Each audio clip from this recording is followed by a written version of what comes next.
First bride complete করে যখন second ব্রাইডের লোকেশনে গিয়ে পৌঁছই, গিয়ে শুনি যে ব্রাইডকে নাকি আশীর্বাদ করতে এসছে। তো অনেকটা টাইম ওয়েট করার পর অবশেষে 7টার দিকে আমার ব্রাইড এসেছে। আর আমার স্টুডেন্ট আগেই ওকে ড্র্যাপিং আর হেয়ার ক্রিম্পিং করে রেখেছিল, কিন্তু যেহেতু আশীর্বাদ করতে এসছে অনেকেরই রিচুয়ালস থাকে, ছেলের বাড়ি থেকে যে শাড়িটা দেওয়া হয় সেটা পরে আশীর্বাদে বসতে হয়।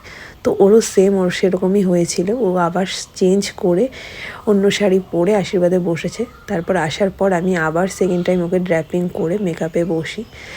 7টার দিকে যেহেতু বসেছিল, 7টা মানে অনেকটাই লেট, আর সেটা ছিল ডিসেম্বরের কাজ। ডিসেম্বরের দিনটা অনেকটাই ছোট থাকে, সেই হিসাবে তাড়াতাড়ি ছাড়ারও একটা ব্যাপার থাকে। আমার ক্লায়েন্ট কিন্তু খুবই শান্ত আর খুবই পোলাইট বিহেভিয়ার ছিল। বলছিল, দিদি তুমি করো, কোনো ব্যাপার না, ধীরে সুস্থেই করো। তবুও একটা তাড়াহুড়ো তো থেকেই যায়, বাড়ির লোকের একটা তাড়া থাকে, তারপর লোকজন চলে আসারও ব্যাপার থাকে। আমাদের দায়িত্ব টাইম মতো ছেড়ে দেওয়া, ক্লায়েন্টরা সে যতই দেরি করুক। হ্যাঁ, একটু একদম টাইম মতো না বসলে একটু লেট হয়, সেটাকেও ম্যানেজ করতে হয়। কিছু কিছু সময় হয় না, তবু আমরা বলবো সবাইকে তোমরা একটু টাইমলি বসে যাও।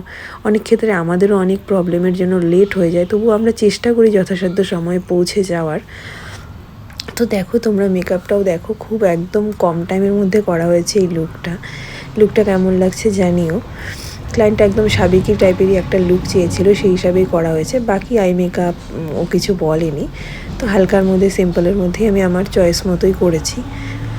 শেষের দিকে গিয়ে কিন্তু সব কিছু একটু তাড়াহুড়োর মধ্যেই করা হয়েছে। ক্লায়েন্ট কিন্তু বলছিল, দিদি আমাকে 9টার মধ্যে ছাড়লেই হবে, কিন্তু যেটা হয় সবার ক্ষেত্রে বাড়ি থেকে একটা তাড়া চলে আসে, অটোমেটিক লোকজন চলে আসলে, তো সে কারণে একটু তাড়াহুড়ো হচ্ছিল। আর দেখো, এখানে জুয়েলারি পরানোর জন্য ক্লায়েন্টের যে দিদি হেল্প করছিল আমাকে, আর আমিও সাথে সাথে বাকি কাজগুলো করে নিচ্ছিলাম। টাইমটা একটু হলেও বাঁচবে এভাবে।